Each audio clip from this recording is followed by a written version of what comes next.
주 찬송 부르세 추운 겨울 오기 전 용녀 앞에 걸었네 하나님이 우리에게 일용양식 주시니 주의 전에 모여서 주수 찬송 부르세 이 세상은 마치요 주시를 우리에게 좋은 곡식 산 날 때 가라지 쏟아보다 싹과 잎이 자라서 열매를 맺으라니 우리를 온전한 말로 되게 하소서 우리 주님 오셔서 곡식 거둬드리고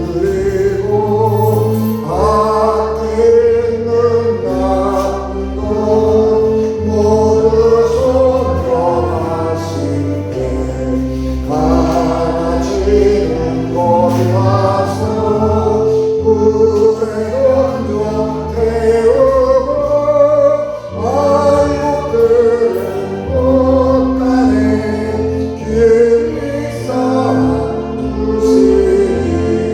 주여 어서 오셔서 우리 거둬주소서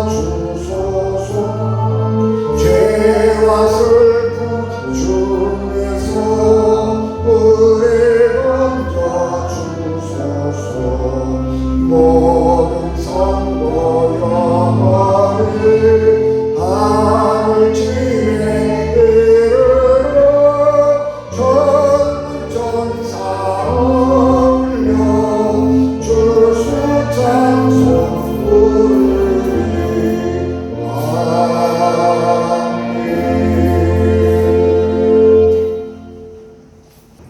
여호와여 내가 주를 높일 것은 주께서 나를 끌어내서 내 원수로 하여금 나로 말미암아 기뻐하지 못하게 하심이니이다. 여호와 내 하나님이여 내가 주께 부르짖으며 나를 고치셨나이다.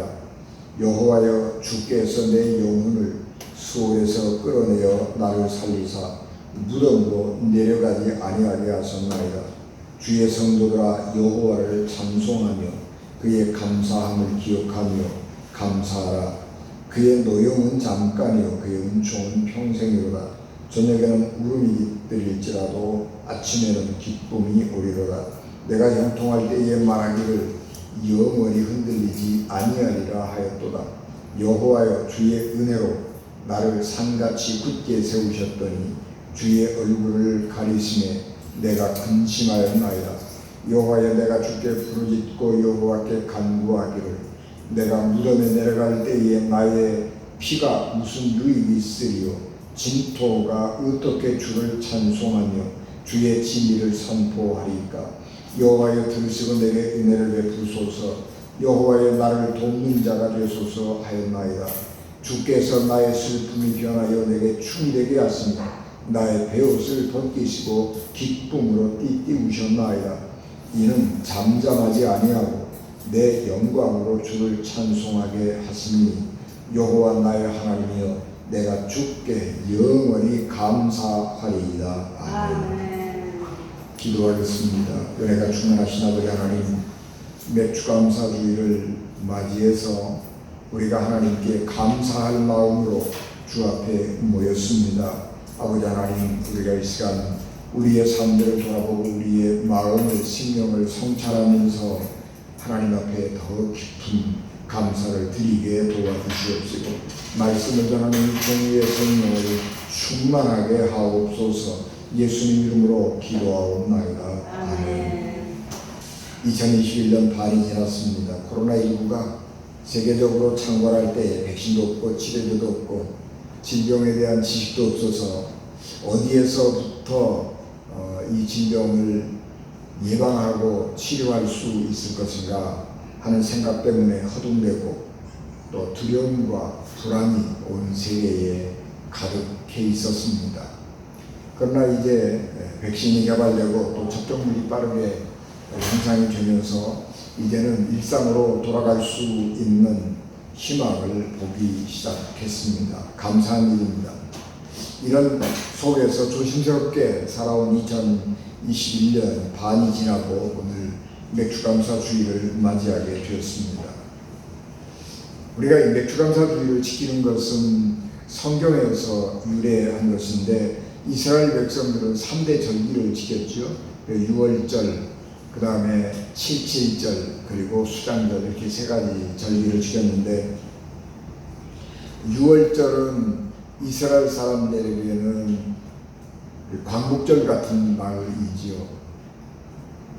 그런데 가나안 땅으로 들어오면서 이스라엘의 역사적인 절기가 농사의 절기로 이렇게 바꾸어지기도 하고 또 혼합되기도 했습니다. 그래서 우리가 부활절 이렇게 지키는 날이 이스라엘 백성들에게는 6월절이고 애굽에서부터 탈출해 나오는 날을 기념하는 독립일이기도 한데 이 6월절은 초실절이라고 그래서 밀과 보리의 첫 열매 이삭이 나오기 시작을 할 때에 그 중에 첫 열매를 성전에 가서 바치면서 하나님께 감사했던 초실절입니다. 그리고 7.7절 49일 50일이 지나면 오순절을 지켰죠. 그래서 이제는 보리와 밀 수확을 다 마치고 하나님 앞에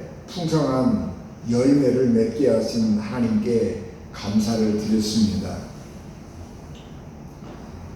그래서 이제 7.7절 그렇게 지켰는데 우리는 신앙적으로 예수님께서 십자가에 달려 죽으시고 부활하시고 성령을 그러니까 승천하신 후에 성령을 보내주신 것을 기념하는 성령 강림절로 지키게 됩니다.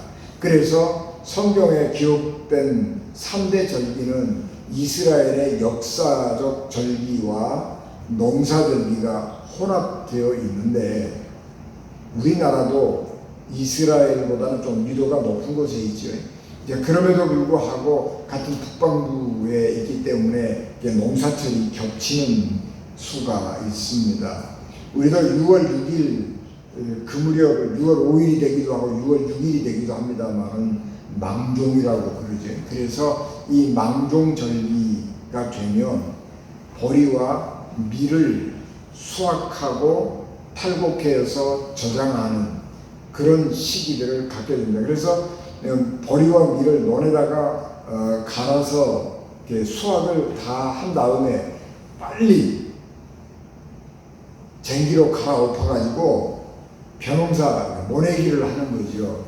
그래서 6월 하순까지 늦어도 6월 6.25 전까지 6월 하순 전까지는 벼농사를 모내기를 해야 그 다음에 이제 11월 달 설이 오기 전에 가을거지를 하는 것이죠.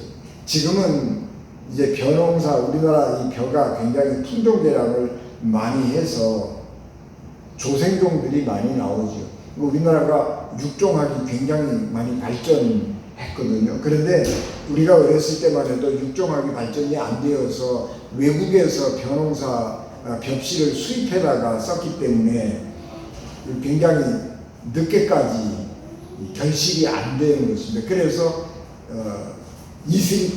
서리가 빨리 와버리면 벼가 우수수 다 쏟아져 버려서 낭패를 당하기도 하고 그런 상황이었는데 요즘에는 우리나라 육종학이 발전하면서 조생종이 나와서 11월 달까지 설이 오기 전까지 수확을 안 하는 벼농사 가을거지를 안 하는 일은 거의 없게 되었습니다. 하여튼 이런 농사의 절기를 따라서 우리가 1년에 2번 맥주감사절 그리고 추수감사절을 지키게 되는데 우리 현대 이렇게 산업사회가 되면서 우리는 농사 짓는 사람들이 없어졌지요. 그러나 이 너무 중요한 우리 삶의 절기이기 때문에 이 절기들을 우리가 교회 안에서 지금도 지키게 되는 것이고, 맥주감사주일은 농촌에서는 보리와 밀을 수확하고 감사함으로 드리는 절기이지만 우리는 오늘 상반기를 결산하면서 하나님께 감사하는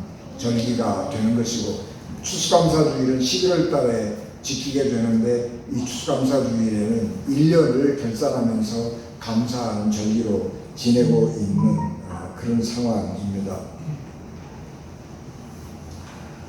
하여튼 어떻든지 간에 우리가 어떤 시간을 정해놓고 삶의 마디를, 시간의 마디를 지어서 돌아보면서 어떤 한번 삶을 이렇게 정리하고 결산해보고 다음 시간을 살아간다고 하는 것은 굉장히 귀한 일입니다. 그래서 우리가 비록 농사는 짓지 않지만 상반기를 지나면서 결산하고 추수감사절을 지키고 11월달 되어서 우리가 추수감사절을 지키면서 1년을 돌아보고 결산하면서 하나님 앞에 감사하고 이렇게 감사의 시기를 갖는다고 하는 것은 너무 귀하고 소중한 일이어서 우리는 지금도 여전히 맥주감사주일과 추수감사주일을 지킵니다. 오늘 우리가 봉독한 성경 말씀은 다윗이 지은 감사시입니다. 그래서 하나님께 이 다윗이 감사하는 노래를 부른 찬양입니다. 다윗은 하나님 앞에 이렇게 찬양의 노래를 부르고 있는데 이유가 세 가지가 있다고 이 시에서 설명하고 있습니다. 1절에 여호와께서 나를 수렁에서 건져주시고 내 원수가 나를 비웃지 못하게 해주셨습니다 라고 하는 것 때문에 하나님께 감사를 드린다, 그렇게 말하고 있습니다. 두 번째는 나의 하나님, 내가 주님께 부르짖었더니 주님께서 나를 고쳐주셨습니다, 그렇게 두 번째 감사 찬양의 이유를 들고 있고요. 세 번째로는 스올에서 내 몸을 이끌어 올리셨고 무덤으로 내려간 사람들 가운데에서 나를 회복시켜 주셨습니다, 그렇게 고백을 하고 있습니다. 사람이 살다 보면 우여곡절을 참 많이 겪지요. 다윗 왕은 우리가 성군이라고 말할 만큼 정치적으로 군사적으로 굉장한 업적을 남긴 왕이기 때문에 다윗은 근심 걱정 없는 삶을 살았으리라, 그렇게 우리가 생각하기가 쉽습니다. 다윗은 굉장히 믿음으로도 탁월한 믿음을 소유하고 있었기 때문에 하나님께서 다윗에게 큰 은혜를 베푸셔서 삶의 질곡이 별로 없는 복된 삶을 살았을 것이다, 그런 생각을 우리가 하기 쉽지만 성경에 나타난 다윗의 일생을 돌아보면 그는 참으로 질곡이 많고 고난도 많고 환난도 많은 삶을 살았습니다. 물론 왕으로서 굉장한 부귀 영화를 누리고 살았지만 그럼에도 불구하고 삶의 그늘이 굉장히 많은 삶을 살았던 것입니다. 그런 우여곡절의 시간들을 보내는 가운데 다윗도 중한 병이 걸렸던 것 같습니다. 그래서 그가 중한 질병이 걸려가지고 거의 죽을 지경에 이르게 되었습니다. 여러분, 우리가 어려운 지경에 이르게 되면 내가 어렵다, 힘들다, 그런 것도 내 스스로에게 굉장히 어려운 일인데 거기다가 더 어려운 것은 뭐냐 그러면 나를 잘 아는 사람들, 내 가까이에 있는 사람들이 나를 이렇게 비난하는 것입니다. 아니, 쟤는 어렸을 때는 굉장히 잘 나가더니 왜 크면서 저렇게 바보같이 살아? 그런 얘기하기도 하고요. 또 질병이 이렇게 몸에 병이 들었을 때에 신앙과 결부지어서 내가 어떻게 하다가 실패했을 때에 신앙과 결부지어서 아이고, 하나님을 어떻게 믿었으면 그렇게 실패하고 그렇게 물질적으로 어려운 가운데서 사느냐, 그렇게 비난하는 사람이 있기도 하고, 저 하나님 앞에 우리가 알지 못하는 어떤 큰 죄를 지었기 때문에 저 사람이 저렇게 죽을 병에 걸려가지고 하나님이 벌을 주시는 것이다. 그렇게 말하는 사람도 있습니다. 그래서 우리가 어려움을 당하게 되면 그 어려움에다가 사람들이 하는 이러쿵저러쿵 하는 말 때문에 우리가 굉장히 상처를 입게 되는 것이고, 그래서 옛날에는 내 친구라고 생각했던 사람이고 내가 굉장히 소중한 사람이라고 생각을 했는데, 그런 상처받은 말들을 들으면서 내 원수가 되는 것입니다. 그래서 원수가 나를 비웃지 못하게 했습니다 라고 하는 것은 나를 평소에 죽이려고 덤벼드는 사람들이 원수라고 생각을 할 수도 있지만, 나와 가까운 사람들, 나를 사랑했던 사람들이 나를 비난하면서 내 원수가 되는 사람들이 있기도 합니다. 그래서 이 다윗은 나를 비난하고 나의 약점을 잡고 물어뜯지 못해서 안달하는 내 주변의 사람들이 나를 비웃지 못하도록 하나님께서 도와주셨습니다 라고 하는 것입니다. 그 이유는 다윗이 하나님 앞에 기도할 때에 하나님께서 고쳐주신 것입니다. 병을 고쳐주신 것입니다. 그 병이 얼마나 심했던지 무덤으로 거의 죽을 뻔했어요. 거의 죽을 뻔했는데 저 사람 죽고 살아나지 못할 것이다, 그렇게 사람들이 생각을 했는데, 그렇게 무덤으로 내려갈 뻔한 그 자리에서 하나님이 나를 고쳐서 회복시켜 주었습니다. 그래서 사람들이 나를 비웃고 조롱하지 못하도록 도와주셨습니다. 그래서 내가 하나님께 감사를 드립니다. 그렇게 말하면서 내가 만난 하나님, 나를 구원하시고 나를 고쳐주시고 나를 살려주신 그 하나님, 내가 그 하나님을 경험했는데 내 주변에 있는 사람들도 나를 고쳐주신 하나님, 그 하나님이 당신들도 은혜 주시고 고쳐주시리라고 하는 믿음 가지고 함께 하나님을 찬양하십시다. 그렇게 권면하고 찬양하는 자리에 초청하는 것입니다. 다윗은 자기의 기도를 들어주신 하나님을 다른 사람들에게 간증하고 있습니다. 하나님은 우리가 죄를 지을 때에 진노하셔서 우리를 때로는 벌 주시기도 하고 곤란 가운데 환난 가운데 두시기도 하지만, 하나님은 하나님의 사람들을 향한 진노를 결코 오래도록 유지하지 않는 분인 것입니다. 혹시 우리가 죄를 지어서 하나님을 화나게 할 때도 있지만, 우리가 그것을 깨닫고 곤란 가운데에서 환난 가운데에서 하나님께로 돌아가 용서를 구하면 하나님은 언제든지 다시 회복시켜 주시는 분입니다. 그렇기 때문에 비록 우리가 때로는 죄를 짓기도 하고 때로는 우리가 잘못하기도 하고 어떤 이유인지 모르지만 우리가 곤란과 환난 가운데 있을 때에라도 하나님 앞에 기도하면 하나님은 우리를 용서하시고 회복시켜 주시는 것입니다. 왜냐하면 하나님은 내가 벌을 받아서 죽는다고 할지라도 하나님에게 유익이 되지 않습니다. 내가 죄를 지었습니다. 그래서 하나님이 내게 벌을 내려서 내가 그 벌을 받고 하나님의 징계를 받아서 죽어버렸습니다. 그래도 하나님에게 아무 유익이 없어요. 나 같은 사람 하나 죽었다고 세상이 달라지지 않는다고요. 나 같은 사람 하나 죽었다고 교회가 무너지지 않는다고요. 나 같은 사람이 하나가 죽었다고 세상은 아무런 영향을 받지 않는 것입니다. 그런데 나 같은 사람이 하나님의 징계를 받아 죽었다고 하나님 앞에 무슨 유익이 있겠어요? 아무 유익이 없는 것입니다. 그래서 하나님은 모든 사람이 구원받기를 원하시고 멸망에 이르지 않기를 원하시는 것입니다.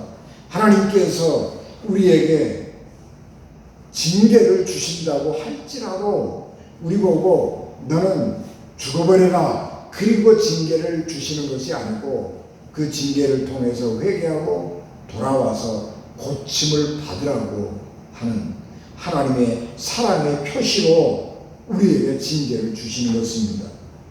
그래서 우리가 혹시 죄를 지었을지라도 하나님께로 돌아가면 하나님은 우리를 언제든지 용서하시고 용납해 주시기 때문에 우리는 또다시 평화로운 일상의 삶을 살아가게 되는 것입니다.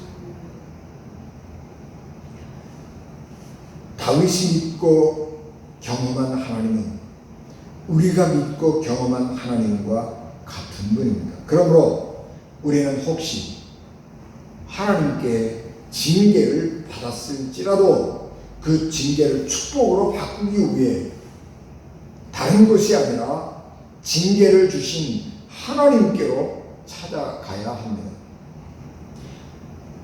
어떤 경우에라도 하나님 앞에 징계를 받았을지라도 징계를 주신 그 하나님의 품 안에 있을 때에 하나님은 우리의 슬픔을 변화시켜서 기쁨의 축제의 시간으로 만들어 주시는 분입니다.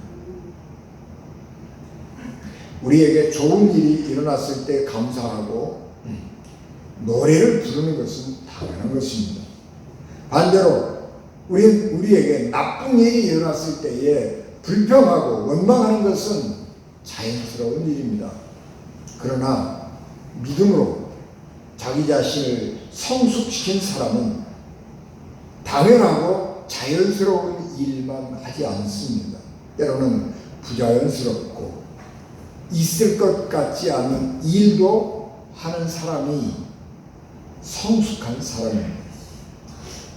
사람은 어떤 일을 경험하면 두 가지의 감정이 우리에게 생기죠. 좋은 일을 만나면 우리의 감정이 긍정적인 감정이 생겨납니다. 긍정적인 감정이라고 하는 것은 사랑이고 감사, 기쁨 이런 것 같은 우리를 아주 기분 좋게 만드는 감정들이죠. 이런 감정이 생길 때 우리는 당연히 찬송을 부르고 감사를 부르고 콧노래를 부르면서 살아갑니다. 그러나 어떤 때는 우리가 원하지 않는 일, 나쁜 일들도 만나게 되는데 그때는 우리에게 부정적인 감정이 솟아나는 것입니다. 내가 계획했던 일이 실패로 끝나거나 여기 오늘 시편에 말씀한 것처럼 중요한 질병, 아주 중한 질병에 걸려서 죽을 뻔한 위기에 빠지기도 하는 것입니다. 이럴 때에 우리는 부정적인 감정, 불평하고 원망하고 미움이 우리 마음에서 생겨나게 됩니다. 그러나 보편적인 사람들은 우리가 만난 일 때문에 우리의 감정을 자연스럽게 발산을 하지만 깊은 믿음의 사람, 성숙한 인격을 가진 사람은 부정적인 감정이 일어날 수밖에 없는 안 좋은 상황, 실패와 좌절을 하는 그런 어려운 상황을 만났을 때라도 보이는 것이 전부가 아니기에 보이는 것 이면에 하나님이 붙여주신 은혜가 무엇인가를 찾아보는 것입니다. 성숙한 사람은 보이는 대로 행동하지 않습니다. 성숙한 사람은 지금 분명히 내게 일어나는 이 나쁜 일, 그리고 사람들이 나를 조롱하고 비난할 수밖에 없는 일이 생겨날 때라도 부정적인 감정을 그대로 표현하지 않고 상황을 깊게 성찰하면서 긍정적인 면이 있는가를 살펴보는 것입니다.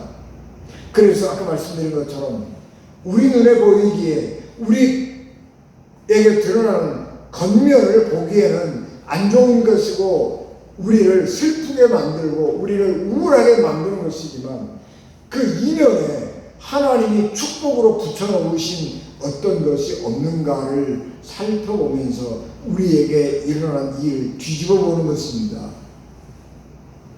그리고 우리의 상황을 깊게 성찰하면서 긍정의 감정을 회복하는 것입니다. 인간의 삶은 단면적이 아니라 다면적입니다. 인간의 삶은 평면이 아니라 공간입니다.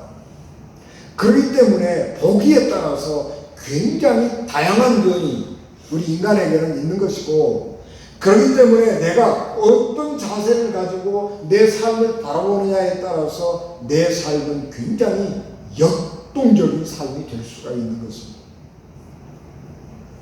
삶이라고 하는 것은 보이는 게 다가 아니에요. 삶이라고 하는 것은 내가 살아가고 있는 이 현실, 이것이 전부는 아닌 것입니다. 직관적인 사람, 생각이 없는 사람은 눈에 보이는 대로, 몸이 느끼는 대로 살고 자기의 감정을 표현하고 드러내고 살지만, 하나님을 깊이 생각하는 사람, 인생을 깊게 탐구하는 사람은 눈에 보이는 것 너머의 깊이를 탐구하는 것입니다. 그래서 보통 사람들처럼 즉흥적으로 행동하지 아니하고 다른 방식으로 살아가는 것입니다.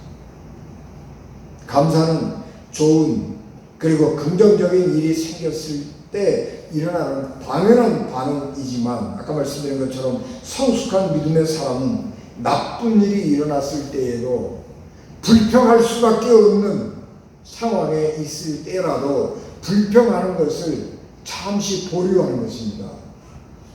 그리고 그 상황을 더 깊게 숙고하고 기도한 다음에 말하는 것입니다. 진정한 감사는 더 깊게 우리의 삶을 숙고하고 우리에게 일어난 일들을 성찰한 후에 하나님이 주신 고난이라고 환난이라고 다가온 우리의 상황 뒷면에 하나님이 붙여주신 은혜를 발견한 후에 감사한 것입니다. 이런 감사는 감사할 수 없어 보이는 상황 속에서도 하나님께 감사하는 이런 감사는 성숙한 삶의 열매인 것입니다. 그 사람을, 어떤 사람을 평가할 때 그가 어떤 말을 하고 사는가 하는 것을 보면 대충 알 수 있습니다. 감사의 말을 많이 한다면, 좋은 감정, 긍정적인 감정이 담긴 말을 많이 한다면 그 사람의 삶은 알찬 삶이 되는 것이고 알찬 열매를 맺고 사는 사람입니다. 그러므로 감사는 사람이 맺을 수 있는 알찬 첫 번째 열매인 것입니다. 사람이 맺을 수 있는 두 번째 알찬 열매는 사랑입니다. 우리에게 좋지 않는 일, 불행한 일이 일어났음에도 불구하고 감사하는 마음을 잃지 않고 도리어 사랑으로 감싸주는 것은 그 사람에 대한 신뢰가 확보할 때 가능한 일입니다. 내가 곤경 가운데 있고 어떤 사람이 나를 곤경 가운데 빠뜨려서 원수같이 내가 미워할 수밖에 없는 그런 관계를 맺고 있고 맺게 될 수밖에 없는 상황에 있다라고 할지라도 그 사람에 대한 신뢰가 있다면, 나를 해롭게 한 사람에 대한 신뢰가 무너지지 않았다면 나는 그 사람을 여전히 사랑할 수 있는 것입니다. 어떤 사람이 내게 해를 끼쳤다고요. 그런데 그 사람이 나에게 이렇게 해를 끼치는 것은 본심이 아닐 거야. 의도가 아닐 거야. 우리가 그렇게 그 사람의 생각을 긍정적으로 생각해주고 그 사람의 생각을, 마음을 내가 긍정적으로 해석해 주는 거예요. 그게 굉장히 중요한 것입니다. 우리는 본능적으로 나를 해롭게 한 사람에 대해서는요, 나쁘게 평가하고 나쁘게 분석하려고 하는 경향이 있어요. 그건 본능이에요. 그것은 우리가 가지고 있는 자연스러운 삶의 방식이에요. 왜냐 그러면 우리가 늘 그렇게 경험하고 살아왔기 때문에 그래요. 그런데 삶이 무르익은 사람은 다른 사람의 그런 행동이나 마음을 좋게 해석해 주는 거예요. 왜냐 그러면 내가 행동할 때 그렇게 행동 안 하거든요. 내가 행동할 때에 다른 사람을 망하게 하려고 행동한 게 아니고요. 내가 다른 사람을 못되게 망가뜨려 버리려고 행동하지 않거든요. 그렇기 때문에 내가 그렇게 행동하지 않기 때문에 다른 사람도 그렇게 행동하지 않으리라고 하는 믿음을 갖고 사는 거예요. 그래서 나를 해롭게 하는 사람일지라도 사랑할 수가 있는 것이죠. 아브라함이 하나님께서 내가 너에게 아들을 주겠다 그렇게 말씀을 하셨습니다. 그 약속을 믿었습니다. 그런데 15년이 지나도 아들이 없습니다.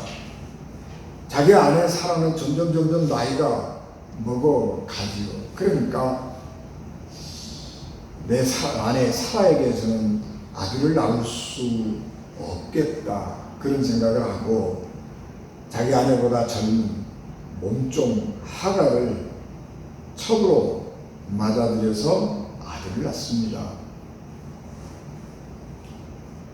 아브라함은 믿음이 좀 약했지요. 그런데 하나님께서는 아브라함이 99세 되었을 때에 사라가 생산 능력을 완전히 상실해 버렸을 그때에 느지막하게 나타나셔서 내가 아들을 낳게 해주겠다 그렇게 말씀을 하시고 정말 하나님의 말씀처럼 생산 능력을 상실해 버린 사라가 아들을 낳습니다. 그래서 아브라함이 하나님에 대한 신뢰가 굉장히 증가한 것입니다. 그동안에는 하나님에 대해서 섭섭하게 생각했고 하나님은 능력이 없으시네, 하나님은 말씀을 하시더니 안 이루어주시네, 이런 마음에 하나님을 향한 신뢰가 많이 흔들리고 있었는데 불가능한 일을 하나님께서 내 삶 가운데 행하시는 것을 보면서 하나님을 전적으로 신뢰하게 되었습니다. 그리고 그 이삭이 17, 18살 먹었을 때에 하나님께서 이해할 수 없는 청천벽력 같은 말씀을 하십니다. 이삭을 데리고 모리아산으로 가서 이삭을 제물로 삼아서 제사를 드리라는 것입니다. 하나님께서 아브라함에게 이삭을 제물로 바치라 그렇게 말씀하실 때에 언제까지 해라 그런 말씀 없으셨어요. 모리아 산에 가서 이삭을 제물로 삼아 드려라 그렇게 말씀했어요. 시간을 하나님이 정해주시지 않았기 때문에 아브라함은요 여러 가지 생각을 많이 할 수 있어요. 내일 해야 되는 법이 없잖아요. 내일 할 수도 있지만 안 해도 괜찮아요. 하나님이 시간을 정해주지 않았기 때문에. 그런데 아브라함은 그 다음날 아침에 일찍이 차기를 합니다. 그래서 종들에게 아들에게 제사 지낼 준비를 해가지고 갑니다. 모리아 산으로 가는데 3일 길을 걸어가는 것입니다. 3일 길을 걸어간다라고 하는 것은 그 3일 동안 가면서 아브라함에게 얼마나 많은 생각들이 오고 갔겠어요. 이 아들이 보통 아들이 아니잖아요. 그런데 이 아들을 제물로 바치라? 하나님은 한 번도 사람을 제물로 바치라고 한 적이 없어요.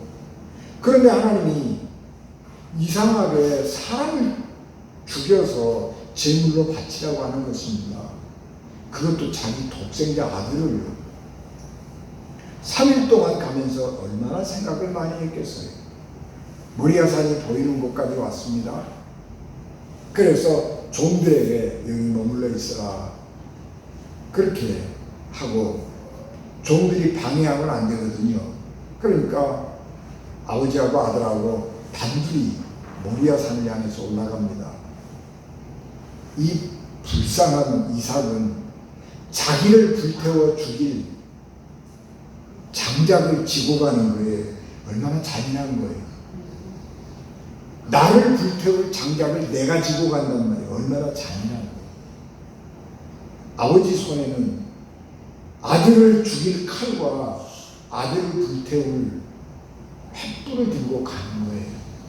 얼마나 어색한 걸음이에요. 한 걸음이 얼마나 괴로운 걸음이에요. 할 말이 한마디도 없을 거 아니겠어요? 그래서 어색한 침묵 속에서 아버지와 아들이 걸어가는 거예요.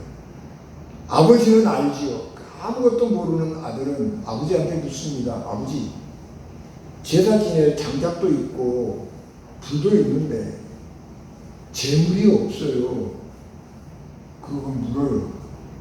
재물이 뭐예요? 그러고 물어요. 얼마나 기가 막힌 부분이에요. 그러나 아브라함은 그 기가 막힌 상황을 감당하면서 모리아 산으로 묵묵히 가는 것입니다. 왜 그래요? 하나님에 대한 신뢰가 있기 때문에 그래요. 내 아들 이삭을 하나님 앞에 잡아 죽여 제사를 드린다고 할지라도 우리 하나님은 절대로 내게 해야 되는 일을 하지 않으실 분이라고 하는 믿음.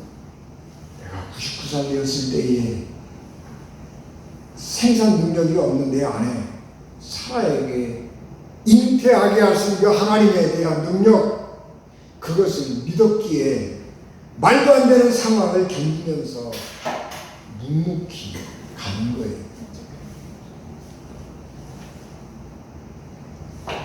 하나님을 사랑하기 때문에, 하나님을 신뢰하기 때문에 그는 그 어려운 길을 가는 것입니다. 좋은 일을 만났을 때에 그 은총을 인하여서 감사하는 것은 당연하지만, 얼핏 보기에 나빠 보이는 삶을 만났을 때에 하나님께서 내게 주신 은총을 인하여 감사하고, 하나님께서 절대로 내게 나쁜 것을 주실 분이 아니라고 하는 믿음을 가지고 감사하고, 또 그런 일을 행하실 하나님을 사랑하는 것입니다. 이것이 성숙한 사람들이 맺어야 할 삶의 두 번째 열매입니다. 사랑과 감사, 아무나 하는 것이 아닙니다.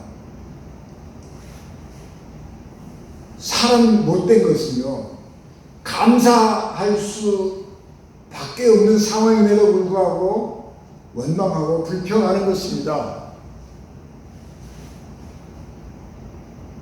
그러나 성숙한 신앙과 인격을 가진 사람은 어떤 상황에서든지 감사하고 사랑의 열매를 맺는 것입니다. 데살로니가전서 5장 18절 범사에 감사하라. 이는 그리스도 예수 안에서 너희를 향하신 하나님의 뜻이니라. 마태복음 23장 37절에서 40절 말씀에 내 마음을 다하고 목숨을 다하고 뜻을 다하여 주 너희 하나님을 사랑하라.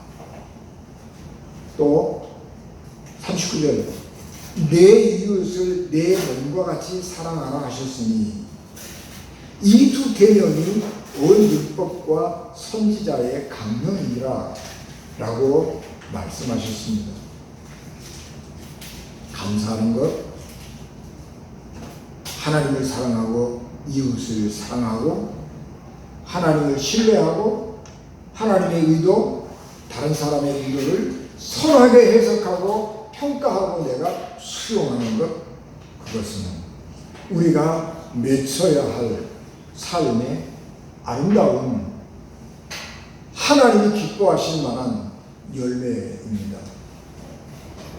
지난해에 이어서 어려움이 계속되는 우리 2021년 그리고 맥주감사주를 맞이하는데 우리가 이런 어려운 상황 가운데에서도 감사와 사랑이라고 하는 인생의 알찬 열매를 맺는 은진가를 되시기를 주님의 이름으로 축복합니다. 기도하겠습니다. 은혜가 충만하신 내 아버지 하나님, 저희들 주의 은혜와 사랑을 충만하게 하시고 우리로 하여금 아름다운 삶의 열매, 믿음의 열매를 맺게 도와주셔서 하나님께 영광 되게 하시고 사람들에게 주의 이름을 높이게 하시고 생명의 면류관 받았으면 저희들에게 도와주시옵소서. 2020년, 2021년 어려운 시간들을 우리가 지나가고 있지만 하나님을 의지함으로 흔들리지 아니하고 하나님을 향해서 나가며 환경에 무너지지 아니하고 감사함으로 굳게 현실을 딛고 섭니다. 저희들 사랑과 감사가 우리의 삶에 풍성하게 하옵소서. 예수님 이름으로 기도하옵나이다. 아멘.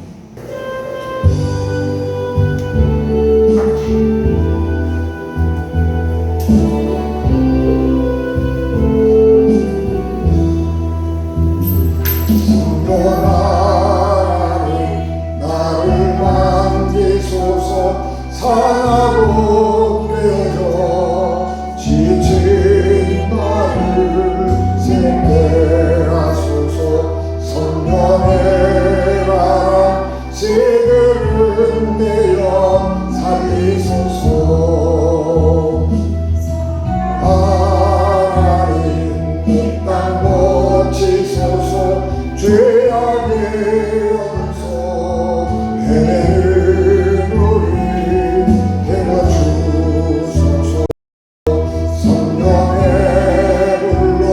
세상 어떤 맘 깨우소서.